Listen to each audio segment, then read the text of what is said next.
हाँ बिट्टू जी। भाभी जी मैं मेहंदी वाले को लेके आ गया हूँ, आप छत पर आ जाइए। मैं भी आई।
कुछ आवाज तो आई, कुछ तो था।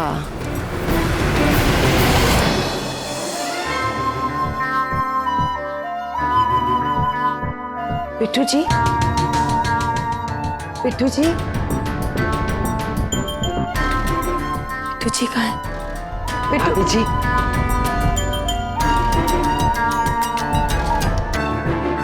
ये है हसन साहब, इंडस्ट्री के टॉप मोस्ट और बेहतरीन मेहंदी लगाने वाले। हसन नहीं, मेहंदी हसन। मेहंदी हसन, ऐसे ही लोग मेहंदी हसन नहीं कहते हैं। कसम अशरफ की अम्मी की जवानी की, लोग कहते हैं कि हमारी मेहंदी में भी गजल छुपी हुई है। भाभी जी इंडस्ट्री की सारी टॉप की हीरोइनों की हथेली पर मेहंदी लगा चुके हैं साहब। जी जी दुरुस्त फरमाया इन्होंने, पर्दे पर भी और पर्दे के पीछे भी।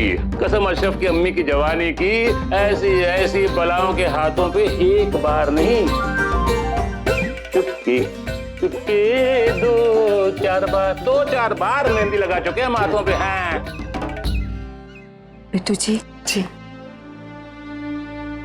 इतने अंधेरे में मेहंदी कैसे लगाएंगे? बिट्टू मियाँ, हम चांद से कह दो जरा नीचे को आ जाएं। हम आज बिट्टू मियाँ के भाभी जान के हाथों पर मेहंदी लगाने वाले हैं। हाँ जी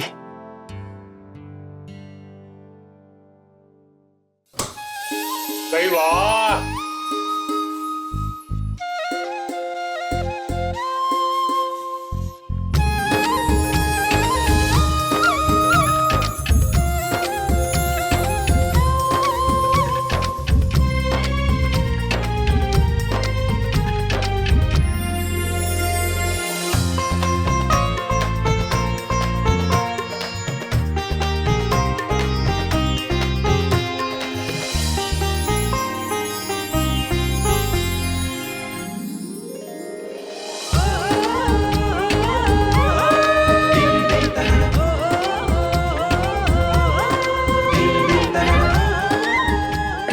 भाभी जी ये खास आपके और चीफ के लिए, बस ये रात कुछ खास है ना इसलिए। बिट्टू जी, जितनी खूबसूरत ये सजावट है ना, उतनी खूबसूरत आपकी सोच भी। Thank you. थैंक यू भाभी जी। जनाब अली, अगर आप बीच में से हटेंगे तो अपना कारोबार शुरू करें। आई।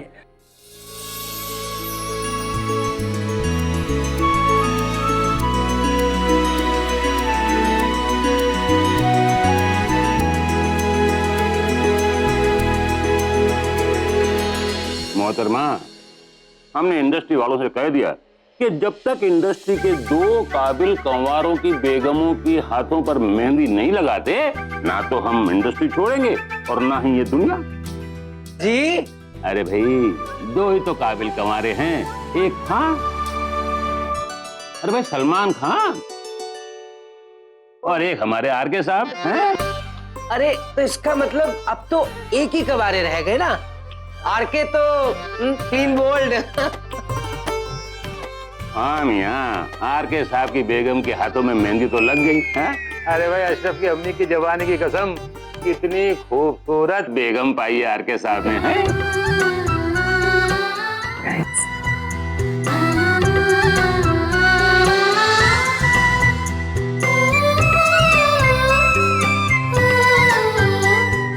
अरे एक मिनट भाभी जी, कायदे से करवा चौथ की मेहंदी जो है वो मायके से आती है, और ये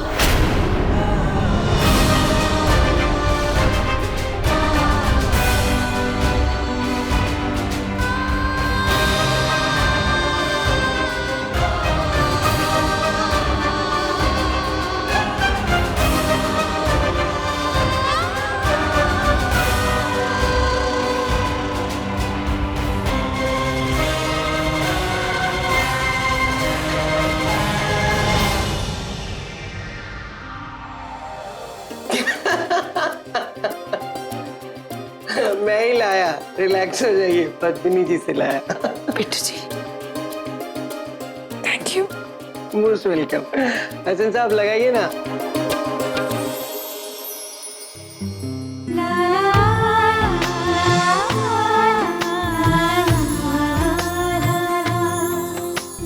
बहुत सुंदर है, थैंक यू। अजी दिल से लगाइए। मेहंदी हसन का दिल जब इतना सुंदर है तो मेहंदी तो सुंदर लगेगी क्यों?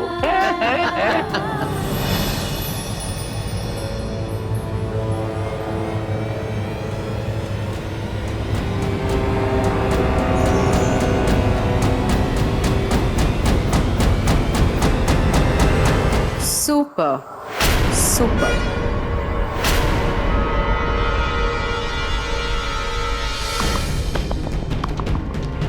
क्या कमाल का बी ग्रेड इमोशन से भरा सीन है।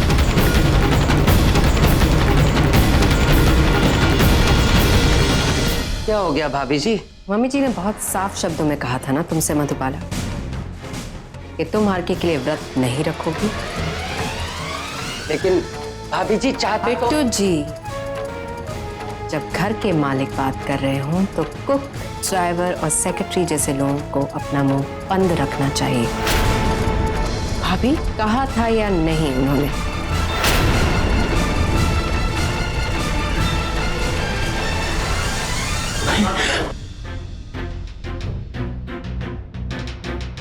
बहुत फीकी हो।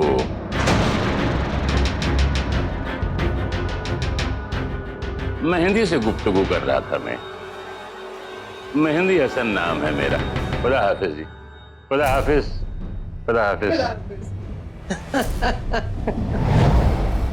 बहुत हंसी आ रही है ना बिट्टू जी? तब कैसे हंसेंगे आप जब मम्मी जी को ये पता चलेगा कि उनके मना करने के बावजूद भी मधुबाला ने आरके के लिए व्रत रखा।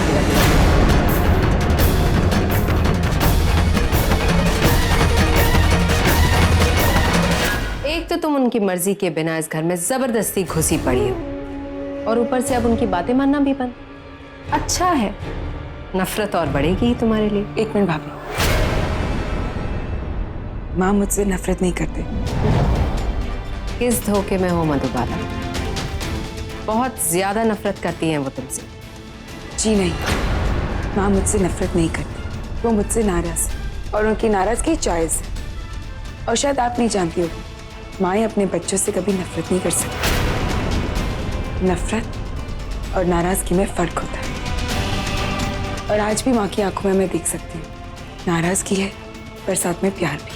उफ, ये नैनों की भाषा मेरे कभी समझ में ही नहीं आई। शायद तुमने उस दिन उनकी बात ठीक से नहीं सुनी मधुबाला। जब तुम्हारे और आरके के बीच पति पत्नी वाला रिश्ता ही नहीं है तो फिर ये व्रत का नाटक क्यों?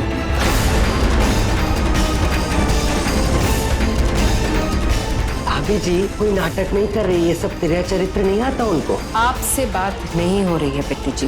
ये ऐसा है कि करवा चौथ का लफ्ज वैसे ही आपके मुंह से बहुत अजीब सा लगता है।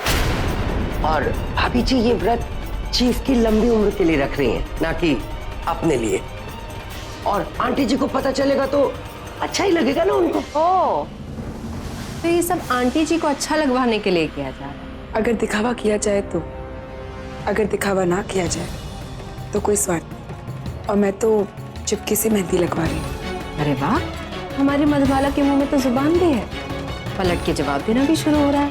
मैं इसे जवाब देना नहीं कहूँगी, मैं इसे अपनी बात कहना कहूँगी। देखो मधु, ये व्रत तुम नहीं कर पाओगी, बहुत कुछ करना होता है इसमें, और तुम्हारे साथ ही कम, या शायद सिवाय की एक सिपाही, तुम्हारी छोटी सी फौज का हिस्सा। बात अगर लड़ाई की होती ना भाभी तो फौज कम पड़ गई, पर यहाँ बात रिश्ते और प्यार बढ़ाने की, दिलों को जोड़ने की, रस्में निभाने की। तो उसके लिए सिपाही एक साथी की जरूरत होती है, और मैं अपने साथी से बहुत खुश हूँ। तो भाभी, मैं करवा चौथ का व्रत जरूर रखूंगी। मैं माँ की सरगी भी खाऊंगी, सारे रस्में भी निभाऊंगी, और हाँ, चांद को चढ़ने से देखकर अपने पति की लंबी उम्र की प्रार्थना भी करूंगी, और फिर उसी चरण से आरके से अपना व्रत भी खुलवाऊंगी।